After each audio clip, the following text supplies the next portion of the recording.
हमारे पास real incident भेजते हैं और आज के इंसिडेंट बहुत गजब होने वाले हैं क्योंकि सारे रियल हैं और रिकॉर्डिंग्स है, प्रूफ्स है, तो मैं दे के जाऊँगा और फिर देखते हैं लोगों का क्या रिस्पॉन्स आता है कमेंट बॉक्स में। बिल्कुल भाई, शुरू करते हैं। आज क्या बताने वाले हो आप? तो भाई पहला जो इंसिडेंट है वो स्टार्ट करते हैं और हमारे एक सब्सक्राइबर है जिनका नाम हम प्रदीप रख लेते हैं। कोशिश करेंगे कि प्राइवेसी कंसर्न्स की वजह से चीज़ें हम हाइड ही रखें और इंसिडेंट को हम सुनते हैं क्योंकि रियल है, तो हम भी नहीं चाहेंगे कि आगे जाके किसी को कोई दिक्कत हो। तो प्रदीप जो है उन्होंने ये पूरा रियल इंसिडेंट बताया कि ये रियल इंसिडेंट भाई 2024 में स्टार्ट हुआ था और काफ़ी दुखद चीज़ों से स्टार्ट हुआ था। एक फैमिली थी, उस फैमिली में एक लड़की थी जो कंटेंट क्रिएटर थी और काफ़ी वायरल होने की कोशिश कर रही थी, रील्स वगैरह बनाती थी, इंस्टाग्राम पे यूट्यूब पे कंटेंट बनाने की कोशिश करती थी। लेकिन प्रॉब्लम ये थी उस लड़की के जो घर में लोग थे वो उस चीज़ को पसंद नहीं करते थे।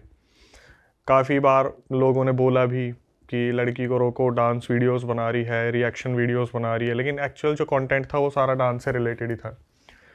पेरेंट्स ने उस लड़की को शायद समझाया होगा और बोला होगा कि आप मत करो ये सब कुछ, लेकिन एक ज़िद होती है। उस घर में मम्मी पापा, 2-3 भाई थे, एक लड़की थी। लड़की सबसे छोटी थी लड़की की उम्र अप्रॉक्सीमेटली 17-18 साल रही थी। तो जो हमारे बताने वाले जो सब्सक्राइबर है वो सामने वाले घर में रहते थे और वो भी इस चीज़ को काफ़ी अप्रिशिएट करते थे कि कोई तो कोशिश कर रहा है मोहल्ले में कुछ करने की। और बिलीव मी, जो सब्सक्राइबर ने चीज़ हाईलाइट की कि भाई कुछ भी ना वल्गर नहीं था, जैसे होता है कि जो शो ऑफ हो जाता है वो सब नहीं था। लड़की डांस वीडियोस बनाती थी और काफ़ी एक अच्छे तरीके से बनाती थी, लेकिन घर वालों ने क्या करा, उस चीज़ को पॉज करने की काफ़ी कोशिश की, नहीं मानी वो लड़की। कुछ टाइम बीता और जैसे आज लाइट चली जाती है मोहल्ले में तो सारे एक साथ हो जाते हैं, तो वो लड़की क्या करती है, आपस में जैसे लाइट गई तो किसी के चौतरे पे जाके बैठ गई, वहाँ हंसी मजाक हो रही है, बातचीत हो रही है, सब कुछ सही हो रहा है। अगले दिन जब सब उठते हैं तो पता चलता है उस लड़की ने खुद को ख़त्म कर लिया। ये चीज़ काफ़ी हैरानी वाली थी और मोहल्ले में ये चीज़ इस तरीके से फैली एकदम से कि यार हुआ क्या। अब बहुत सारी चीज़ें दिमाग में आती है कि कहीं किसी की इन्वॉल्वमेंट तो नहीं है, ऐसा तो नहीं है, वैसा तो नहीं है, लेकिन कोई भी ऐसी इन्वॉल्वमेंट उस टाइम पर नज़र नहीं आ रही थी। इन्वेस्टिगेशन के दौरान जो वहाँ पे हमारे कॉप्स गए उन्होंने चीज़ों को देखा और फिर ये पता चला कि यार ये तो एक बेसिक सुसाइड है। लड़की शायद वायरल नहीं हो पा रही थी या काफ़ी टाइम से कोशिश कर रही थी, अपनी लाइफ में कुछ कर नहीं पा रही थी। और लड़की जो थी इस टाइम पे मेरे ख्याल से मुश्किल से 11th-12th में रही होगी। लेकिन फिर ये मोहल्ले में क्वेश्चन उठते हैं कि यार कुछ तो कंटेंट ऐसा था जो वायरल हुआ था और लड़की को पहचान मिलनी शुरू हुई थी और कुछ डील्स उसे मिलनी स्टार्ट हो गई थी, तो अचानक से स्टेप लिया क्यों गया, कोई दिक्कत नहीं है। लेकिन जब कॉप्स वहाँ पे गए तो उन्होंने इस चीज़ को अनाउंस किया कि भाई देखो हमें कंफर्मेशन चाहिए। कुछ लोग अगर इस चीज़ से एग्री हो जाते हैं कि आपको भी लग रहा है कि इनके घर में दिक्कतें चल रही थी, कि लड़की काफ़ी डिप्रेशन में थी, वो एक सोशल मीडिया इन्फ्लुएंसर बनना चाह रही थी, नहीं बन पाई, तो आप एग्री कर दो। प्रदीप के मामा जी थे जिनकी वहाँ पर काफ़ी अच्छी बातचीत थी, उन्होंने इस चीज़ से एग्री कर दिया कि हाँ मैं एग्री कर रहा हूँ कि फैमिली से कोई अनबन नहीं थी, सुसाइडल केस है और जो है उस लड़की ने खुद को अपनी मर्जी से ख़त्म करा होगा, इसमें किसी का कोई इन्फ्लुएंस नहीं है, कुछ नहीं है। तो वहाँ पर वो केस क्लोज हो गया कि कॉप्स ने देख लिया कि कोई एक रेपुटेटेड बंदा है, उसने कंफर्मेशन दे दिया, हमें कोई ऐसा इन्वेस्टिगेशन के दौरान ऐसी कोई चीज़ मिली नहीं है, तो ये वो सुसाइडल चीज़ है। वक्त आगे बढ़ता है, वक्त आगे बढ़ता है और जैसे मुश्किल से 1 हफ्ता निकला होगा, 2 हफ्ते निकले, तो जो प्रदीप के मामा जी थे जिन्होंने इस चीज़ पे स्टैंप लगाई थी, कंफर्मेशन दिया था कि भाई एक सुसाइडल के ऐसा कुछ भी नहीं हुआ, उनका जो छोटा वाला लड़का था, मामा के 2 लड़के और 1 लड़की थी, जो छोटा वाला लड़का था एक दिन जैसे घर में होते कि फंक्शन वंक्शन हो रहा है, कुछ सुंदरकांड का पाठ रखवाया होगा, तो वो लड़का नॉर्मली ऐसे खेलते खेलते बच्चों के साथ खड़ा खड़ा सीधा, और जैसे सबकी नज़र पड़ती है ना कि एकदम से हल्ला गुल्ला हुआ, एकदम से यूँ खड़ा होके और सीधा का सीधा यूँ पीछे ज़मीन पर जाके गिरा, बिल्कुल इस तरीके से। सारे उठ के एकदम से देखने आए तो हुआ क्या है इसको, उसकी आंखें खुली हुई है और आंखें दिख रही है और बड़बड़ा रहा है, लेकिन कोई रिस्पॉन्स नहीं दे रहा है। तो सबको लगा यार शायद मिर्गी का दौरा होगा, कुछ ऐसा कुछ हुआ होगा जिस वजह से अचानक से ये फ्लैट गिरा है। तो सारे बच्चे बुला के लेके आए सबको। उसके बाद कुछ बुजुर्ग वहाँ पे थे जो थोड़े समझदार थे, उन्होंने इस तरीके से इशारा दिया कि भाई कुछ गलत है। उनको ये चीज़ फील हो रही थी कि कुछ ना कुछ लड़के के साथ गलत है, तो एक काम करते हैं किसी को दिखा भी लेते हैं। अब हुआ क्या, उस लड़के को हॉस्पिटल पहुंचा दिया गया और यहाँ पर कुछ उनके घर के बगल में कोई गुरुमा रहती थी, उनको बुलाया गया और उनको बताया गया कि ऐसे ऐसे लड़के के साथ दिक्कत हुई है। तो गुरुमा आती है वहाँ पे, उन्होंने क्या कहा, बोले कि एक काम करो, मुझे ना अपने घर के चावल दो। भाई उन्होंने अपने हाथ में चावल लिए, और इस तरीके से सूंघा और एकदम से ना ये झटका, और झटक के उनने क्या करा जैसे घर के बाहर चावल फेंक दिए। उन्होंने ये यहाँ पे करा है, उधर से हॉस्पिटल से फोन आ गया कि लड़का ठीक है। इधर से उन्होंने कोई टोटका करा होगा, वो चीज़ उतारी होगी, और वहाँ से हॉस्पिटल से फोन आ गया कि जो लड़का अभी तक हॉस्पिटल में बोल नहीं रहा था वो एकदम से ठीक हो गया, वो होश में आ गया। उस लड़के को हॉस्पिटल से घर लेके आए। वो जो गुरुआ वहाँ पे आई थी, उन्होंने उतारे का कुछ सामान दिया, घर में कुछ चीज़ें रखवाई गई, और फिर बता दिया कि ठीक है। कुछ परछाई वरछाई आई थी, लेकिन इसका भी खुलासा नहीं करा कि हुआ क्या था। धीरे धीरे फिर वक्त बीता, 2 दिन 3 दिन 4 दिन। वो जो लड़का था उसके साथ फिर कुछ ना कुछ दिक्कतें होने लगी, और दिक्कतें भी क्या थी कि जैसे वो बैठा रहता था तो इधर उधर देख के कुछ बड़बड़ाना शुरू कर दे, चिल्लाना शुरू कर दे। एक वक्त ऐसा आ गया कि इन्होंने क्या करा, सोचा कि यार हम ना किसी मौलवी को दिखा लेते हैं, मौलाना को दिखा लेते हैं, जो थोड़ा सा इस चीज़ के बारे में ज़्यादा जानता होगा। जब इन्होंने मौलाना को बुलाया ना, उसने भाई कुछ चीज़ें ऐसी बोल दी जिसको सुनने के बाद पूरा घर लिटरली शॉक हो गया था। मौलाना ने बोला कि वो इंसाफ चाहती थी, तुम बीच में आ गए, और वो लड़की अब तुम्हें छोड़ेगी नहीं। उस मौलाना ने इस चीज़ की क्लैरिटी नहीं दी कि कौन इंसाफ चाहती थी, क्या चाहती कौन थी। लड़की है वो और कौन वो बस इतना बोल के चला गया कि तुमसे गलती हो गई है, और अपनी तरफ से उसने क्या करा, कुछ जमजम का पानी होता है, जो पानी छिड़कना होता है, उसके अंदर कुछ उसने उर्दू भाषा में लिख के कागज़ डाले और बोल दिया कि एक काम करना, वक्त बेवक्त थोड़ा सा इधर उधर मार देना। कुछ कागज़ पे उर्दू के वर्ड्स लिख के दिए, ये बोल दिया कि घरों में चिपका लेना इन वर्ड्स को, तुम्हारे साथ कुछ नहीं होगा। कुछ कीलें ठुकवाई वहाँ पे कि तुम्हारा घर बंधवा रहा हूँ मैं, ये बोल के वहाँ पर उनकी जो दक्षिणा थी, जो भी वो अमाउंट लेते थे, वो बोल के चले गए। भाई चीज़ें फिर दोबारा शांत हो गई। पहले वो जो गुरुमा वाला इंसिडेंट हुआ था वो हुआ, उसके बाद ये मौलाना वाला जो इंसिडेंट था ये हुआ। इसके बाद क्या हुआ कि जो बताने वाला है ना बंदा प्रदीप, वो तो बता रहा है अपने मामा की कि मेरे मामा ने ही ये सब कुछ हो रहा था और मामा के परिवार में ये सब कुछ हो रहा था। तो प्रदीप ने बताया कि मेरे बड़े भाई की शादी आ रही थी।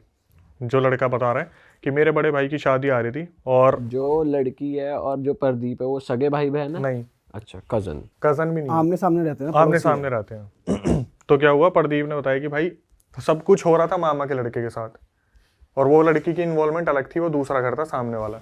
तो इस टाइम पे प्रदीप ने बताया कि भाई मेरे बड़े भाई की शादी आ रही थी। अभी 2024 की बात है, 24-25 की बात है। तो उस टाइम पे सबका प्लान बना कि भाई चलते हैं।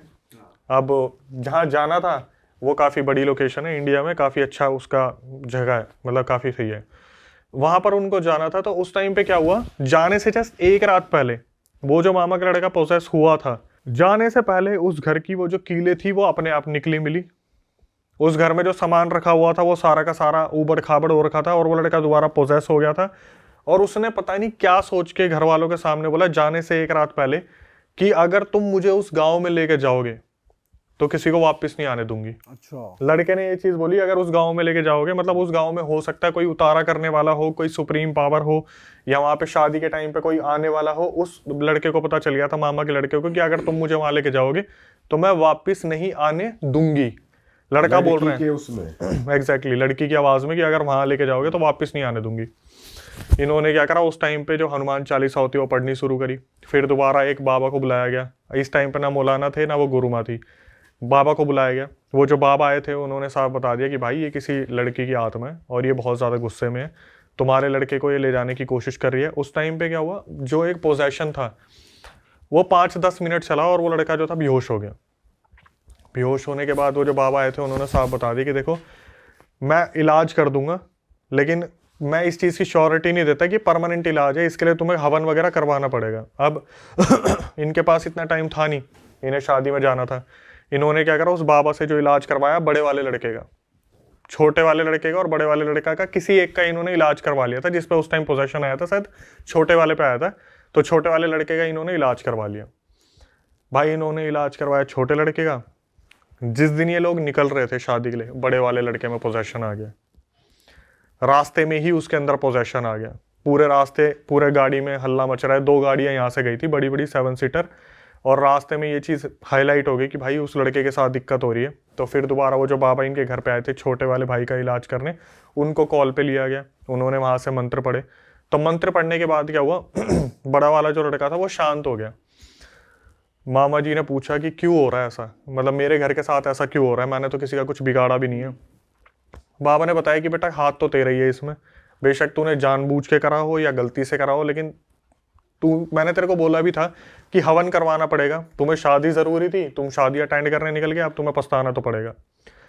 मामा जी की एक लड़की भी थी जो सबसे अलग है, उसके बारे में अभी कुछ बात नहीं चल रही है। दोनों लड़कों का कुछ ना कुछ सॉल्यूशन कर दिया गया है। अब ये पहुंच गए गाँव में, शादी अटेंड कर ली, सब कुछ हो गया, वहाँ पे कोई दिक्कत नहीं हुई। अब मैं एक लाइन हाईलाइट करता हूँ दोबारा, जो उस स्पिरिट ने बोली थी कि अगर मुझे लेके जाओगे मैं वहां से वापस नहीं आने दूंगी, किसी को भी नहीं आने दूंगी। ठीक है, किसी को भी नहीं आने दूंगी। ये चीज़ें चलती गई, शादी अटेंड कर ली, बहुत अच्छे से फंक्शन अटेंड कर लिए। अब वापस आने की बात हो रही थी। जब ये गांव से निकलते हैं अपनी एक्चुअल लोकेशन के लिए, सबसे पहले जिस गाड़ी में वो मामा का लड़का बैठा हुआ था जो बड़ा वाला था, उस गाड़ी का टायर फटता है। सबसे पहले टायर फटा। इन लोगों को एक ऐसा दिन सिलेक्ट करा गया था जिस दिन इनके वहाँ पे मान्यता है कि हमें इसी दिन ट्रैवल करना चाहिए, ये दिन सबसे शुभ होता है। उस एंटिटी ने इनका वहाँ से निकलना मुश्किल कर दिया। इन्होंने पूरी ज़बरदस्ती कर दी कि हमें इसी दिन निकलना है, इसी दिन निकलना है। बार बार गाड़ी को रिपेयर करवा रहे हैं, गाड़ी में कोई ना कोई दिक्कत आ रही है। अब इसके बाद क्या हुआ, जब ये लोग वहाँ से निकले, अब इस चीज़ को भाई ध्यान से सुनना, ये एंडिंग बहुत डार्क है इसकी, कि जब ये वहाँ से निकले ना तो 2 गाड़ियाँ थी। आगे वाली गाड़ी फूफा जी चला रहे थे, पीछे वाली गाड़ी मामा जी चला रहे थे, और मामा जी की फैमिली के ही साथ ये सारी दिक्कतें हो रही थी। फूफा जी जो थे उनके साथ बुआ जी बैठी थी और बहुत सारे रिलेटिव बैठे थे। मामा वाली जो गाड़ी थी उसमें सारी फीमेल्स बैठी थी और बच्चे बैठे हुए थे। मामा जी वाली गाड़ी में दोनों 7 सीटर थी, और इन्होंने आपस में डिस्कस किया था, एक जगह चाय पी है इन लोगों ने, वहाँ पे डिस्कस किया है कि हम 1-1.5 किलोमीटर की दूरी पे दोनों गाड़ियों को सलामत चलाएंगे तो कोई दिक्कत नहीं होगी। अब फूफा जी आगे वाली गाड़ी चला रहे थे, मामा जी पीछे वाली गाड़ी चला रहे थे। धीरे धीरे गाड़ी चल रही थी। बीच में जब ये चाय पीने रुके ना, उस टाइम पे जो फूफा जी के साथ बुआ जी थी, उन्होंने बोला कि मैं औरतों में जाके बैठ जाती हूँ, थोड़ा सा उनसे बातचीत कर लूंगी तो मेरे टाइम पास हो जाएगा, मुझे पता नहीं चलेगा टाइम का। इधर से क्या हुआ, पीछे वाली गाड़ी में से जो बड़ा वाला मामा का लड़का था जिसपे एक टाइम पे पोजेशन आया था, वो आके इस वाली गाड़ी में बैठ गया। अब भाई जब गाड़ी चलनी शुरू हुई ना हाईवे पे, फूफा जी गाड़ी लेके जा रहे, एक टाइम पे ऐसा लगा कि यार जो पीछे वाली गाड़ी है वो कहाँ रह गई। इन्होंने क्या करा, गाड़ी साइड में लगा ली कि 15-20 मिनट हम देख लेते हैं अगर कोई दिक्कत है, क्या है क्या नहीं है। अब वेट करने लगे तो इन्हें लगा शायद कोई फ्रेश होने उतरा होगा किसी ढाबे पे, किसी होटल पे, या चाय पीने के लिए कोई उतरा होगा, कोई वॉमिटिंग हो गई होगी किसी कॉल वॉल नहीं करी इन्होंने। उस टाइम पे कॉल नहीं करा। जब ये 15-20 मिनट रुके ना, इनके पास कॉल आया। अच्छा। और कॉल पे जो पुलिस वाले थे उन्होंने बोला कि ये गाड़ी आपके साथ थी वाइट कलर की। उन्होंने बोला हाँ हमारे साथ थी। बोल दिया फटाफट से आ जाओ, इनका बहुत भयंकर एक एक्सीडेंट हुआ है। अरे भाई साहब, पीछे वाली गाड़ी का बहुत भयंकर एक्सीडेंट हुआ है और जितनी जल्दी हो सके आप लोग पहुंच जाओ। इन्होंने क्या करा, उस टाइम पे हड़बड़ाहट तो हो ही जाती है। फूफा जी गाड़ी चला रहे थे, फूफा जी ने क्या करा, यू टर्न मारा और इतना भी ध्यान नहीं दिया कि सामने से 2 एम्बुलेंस निकली है। उसी टाइम पे 2 एम्बुलेंस थी जो इनके पूरे परिवार को, पीछे वाले को भर के लेके जा रही थी। अच्छा। ये लोग वहां पहुंचे हैं, इन्होंने देखा जो पीछे वाली गाड़ी थी पूरी खूनम खान, और ऐसा लग रहा था कि मतलब कहीं पे स्किन चिपकी हुई है, कहीं पे जो अंदर की चीजें होती है ना, मांस चिपका हुआ है, कहीं पे कुछ है। मतलब गाड़ी को देख के कोई भी ये साक्षात बता सकता था कि भाई कोई बहुत ही भयंकर एक्सीडेंट हुआ है इस गाड़ी का। गाड़ी पूरी तरीके से तबाह हो गई। हालांकि जो सब्सक्राइबर उसने हमसे फ़ोटो भी शेयर की है, लेकिन मेरे को नहीं लगता लगाने की ज़रूरत है। ऑडियंस बहुत ज़्यादा हो जाएगी देख के विचलित कि बहुत अजीब सी वो फ़ोटो है। जब ये लोग पूछते हैं पुलिस वालों को दोबारा कॉल करके कि कहाँ गए, सारे के सारे आपने कॉल करके बुलाया, तो उन्होंने बताया कि ये नियर बाय हॉस्पिटल है, यहाँ पे आ जाओ। भाई आगे वाली गाड़ी में फूफा जी थे, चाचा जी थे, पीछे वाली गाड़ी में चाचा जी का लड़का भी बैठा हुआ था, बुआ जी भी बैठी हुई थी, जैसे कि मैंने बताया उन्होंने गाड़ी चेंज कर ली थी। उसमें मामा का लड़का भी था, मामा का छोटे वाला, बड़ा वाला आगे चला गया था। जैसे ही ये लोग हॉस्पिटल पहुंचते हैं, इन्होंने देखा कि 2 बच्चे स्ट्रेचर पे पटक रखे हैं, वो मर चुके हैं। चाचा का लड़का और मामा का लड़का। मैं बता रहा हूँ इस टाइम मेरे को भी काफ़ी इमोशंस आ रहे हैं। वो दोनों स्ट्रेचर पे पड़े हैं, वो ख़त्म हो चुके हैं। ये जाते ही अनाउंस कर दिया कि ये दोनों ख़त्म हो चुके हैं। हालत देखी गई जो चाची जी थी, उन चाची जी की जो हालत थी वो पता कैसी थी, उनका सर फटा हुआ था और पूरा ऐसे जैसे लटक जाता है ना, इस तरीके से लटका हुआ था। तो एम्बुलेंस वालों से बात की कि हुआ क्या ये। उन्होंने जो चीज़ बताई ना एम्बुलेंस वालों ने बताया भाई हम पीछे बैठे हुए थे, चाची जी ने एम्बुलेंस वालों का हाथ पकड़ रखा था और बार बार चाची जी बोल रही थी मेरे बच्चे को बचा लो, मुझे बचा लो, मेरे बच्चे को बचा लो, मेरे घर वालों को बचा लो, मेरे घर वालों को बचा लो। ये जैसे एम्बुलेंस वाले बात करते हैं ना कि हाँ माता जी मत आप टेंशन लो, सब ठीक हो जाएगा, सब ठीक हो जाएगा। एकदम से जो चाची जी बैठी हुई थी उनकी गर्दन मुड़ी यूं करके सर ऊपर गया, धम धम धम, स्ट्रेचर पे खुद ही बैक टू बैक मारना शुरू कर दिया और 10-12 बार उन्होंने अपने स्ट्रेचर पे इस तरीके से सर मारा और फिर वो भी खत्म हो गई। 3 जाने जा चुकी हैं। इसके बाद क्या हुआ, वहां पर जब ये लोग पहुंचे तो सबसे पहले चाचा बेहोश हो गए, फूफा जी वहां पे थे। फूफा जी ने देखा भाई मेरा भी बच्चा खत्म हो गया, मेरी वाइफ भी खत्म होगी, बुआ जी भी खत्म हो चुकी थी। अच्छा ये सॉरी चाची मैंने बोल दिया, बुआ जी थी ये। बुआ जी जो पीछे गई थी, जो बोली थी औरतों के साथ बैठ जाऊं, वो भी खत्म हो चुकी है। मामा और मामी की जो मामा जी की जो लड़की थी वो 2 बच गए थे बस। उसके अलावा पीछे वाली गाड़ी में 4 लोग थे जो खत्म हो गए थे। और चौथा कौन था? चौथी थी चाची, अच्छा हाँ चाची ही थी वो। चाची जी खत्म हुई है, चाची खत्म होगी, बुआ खत्म हो गई और दोनों बच्चे खत्म हो गए। चाचा का लड़का और मामा जी का जो लड़का था वो खत्म हो गए। अब इनको समझ नहीं आ रहा कि परिवार के ऊपर एकदम से जो गाज टूटी है ये क्या हुआ, किस वजह से हुआ। इस टाइम पे परिवार में ऐसा हो गया था कि एक साथ इतनी चीज़ें हो गई। और भाई जब ये बॉडी देखने गए ना, एक बच्चा था जिसके सर में ना गेयर घुस गया था, जो लगाने वाला गेयर होता है ना वो घुस गया था इधर। मामा जी वगैरह बच गए क्योंकि एयर बैग टाइम से खुल गए थे, नहीं तो जो लोग आगे पीछे बैठे थे उनकी अंतड़ियां बाहर आ गई थी। इतना बुरा एक्सीडेंट ये हुआ था वहाँ पे। इन्होंने उस चीज़ को समेटा, मामा जी बच गए थे, उन्होंने समेटा। चाचा जी जो थे वो बहुत बिजनेस माइंडेड थे, उन्होंने भी अपने बच्चे और बीवी खो दी थी। अब इसके बाद क्या हुआ, जब ये लोग गाँव पहुँचे, सबका विसर्जन करा, जब वहाँ पर अपने सबसे जो मेन बाबा थे, गुरु जी थे, उनसे मिले और उनको बताया कि हमारे घर में ऐसा ऐसा हो गया। तो गुरु जी ने साफ बता दिया कि भाई एक लड़की थी, याद करो, जिसको मर गई थी या मार दिया था। वो लड़की इंसाफ चाहती थी, लेकिन मामा जी ने वहाँ पे आके क्या करा, घोषित कर दिया कि हाँ ये ठीक है, मतलब मैं अप्रूवल दे रहा हूँ। एग्जैक्टली वो सुसाइड है। वो सुसाइड था या क्या था हम डिस्क्लोज नहीं कर सकते, लेकिन वो जो एंटिटी थी वो शुरू से ये चाहती थी कि मेरे को उस चीज़ का इंसाफ मिले। मामा जी ने अपनी तरफ से क्या करा, बीच में अड़चन बन गए, डिक्लेयर कर दिया कि ये सुसाइड है।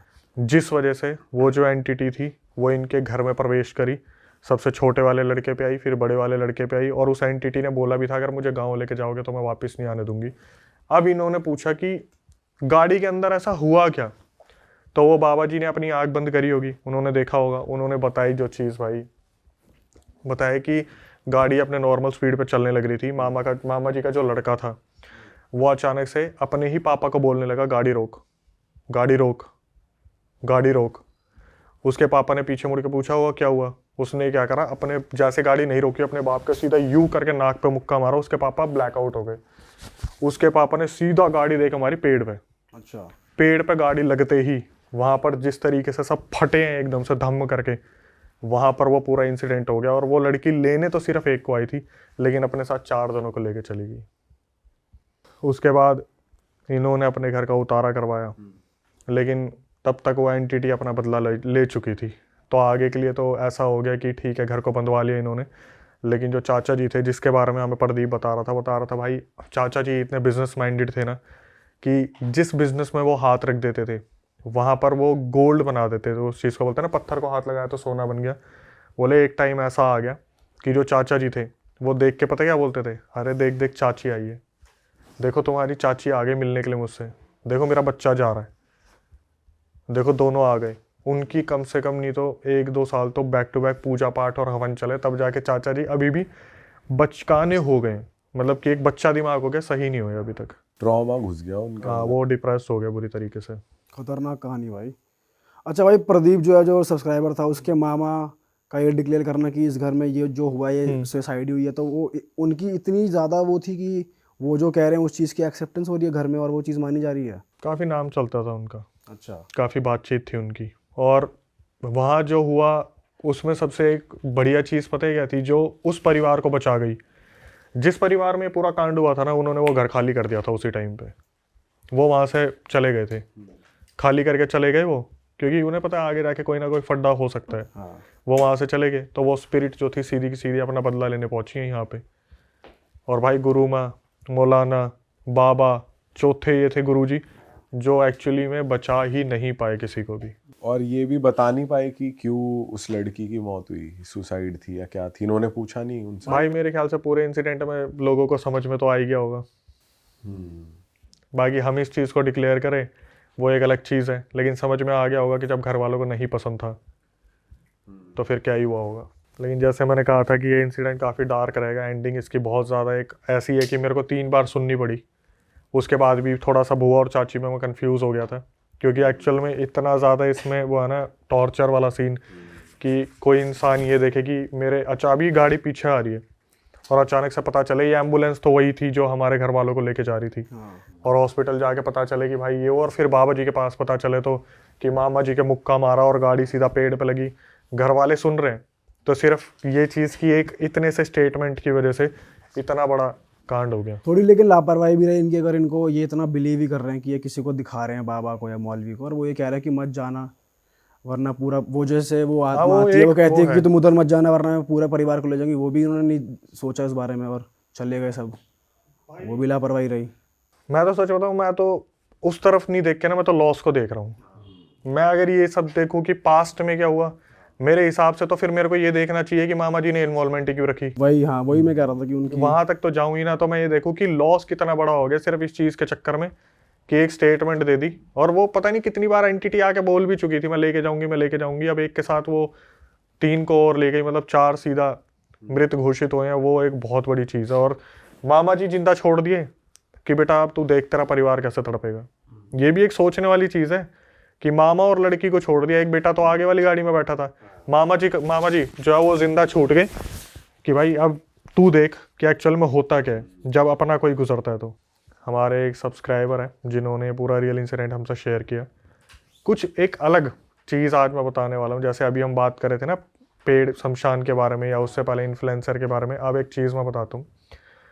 ये 2 दोस्तों के साथ हुआ और अभी 2023-24 की बात है। 2 दोस्तों में क्या हुआ, जैसे ये लोग अपने घर पे से निकलते थे ये बोल के कि हम जॉब पे जा रहे हैं, लेकिन इनके पास जॉब नहीं थी। तो ये क्या करते थे, बाहर टाइम स्पेंड कर लिया ताकि घर वाले ताना ना दे।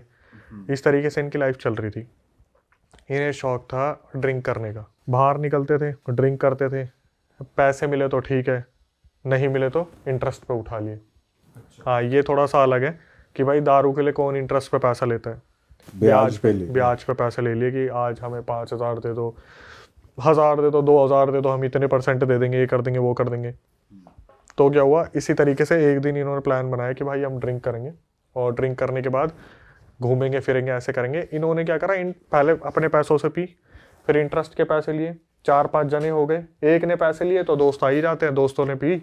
उसके बाद इनका ये डिसीजन बना कि भाई मन नहीं भरा, एक दूसरे को फ़ोन करके बोल रहे भाई तेरे पास पैसे हैं, तेरे पास पैसे तो नहीं थे। अब जो बताने वाले उनका नाम हम निखिल रख लेते। निखिल जहाँ पे ड्रिंक कर रहे थे ना, वहाँ से वो अपने घर जा रहे थे। ठीक है, घर जाते जाते इन्हें मिला अचानक से रोड पे पड़ा एक पर्स। उस पर्स के अंदर गोल्ड, कैश और उस पर्स के अंदर था एक फ़ोन।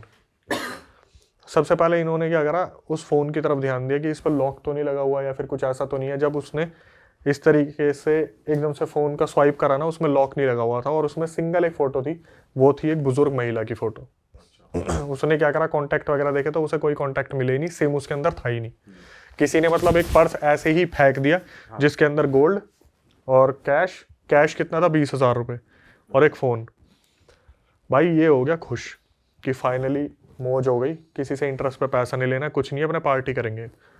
ये बंदा आया अपने घर, इसने क्या करा, किसी को भी नहीं बताया, किसी को भी नहीं। अपने जो एक दोस्त था उसे फ़ोन करा कि भाई ऐसे ऐसे हम पार्टी करने चल रहे हैं, तो मेरे को कहीं से पैसे मिले।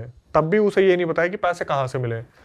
फिर ये लोग क्या करते हैं, जब आपस में मिलते हैं तो बताता है अपने इसी के कोई रिलेटिव का वो लड़का था, तो उसे बताते हैं कि ऐसे ऐसे मेरे को पर्स पड़ा मिला और उसके अंदर ऐसे गोल्ड था, ऐसे कैश था। भाई ये हो गए खुश कि भाई सही चीज़ मिल गई है, बढ़िया एंजॉय हुआ, 1-2 हफ्ते तो बढ़िया निकलेंगे मस्त वाले।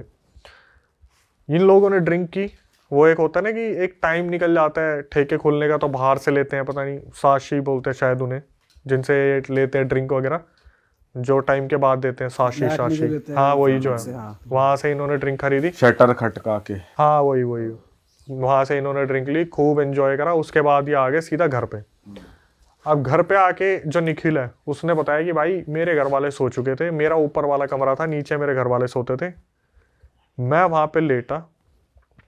लेटने के बाद ऐसा होता है ना कि 1-1:30 बजे तक फ़ोन चलाया और मैं सो गया। 2:30 बजे अचानक से मुझे ऐसा लगा जैसे मेरे आसपास कोई है। पहले लगा कि शायद मम्मी होगी, बहन होगी, कोई होगा।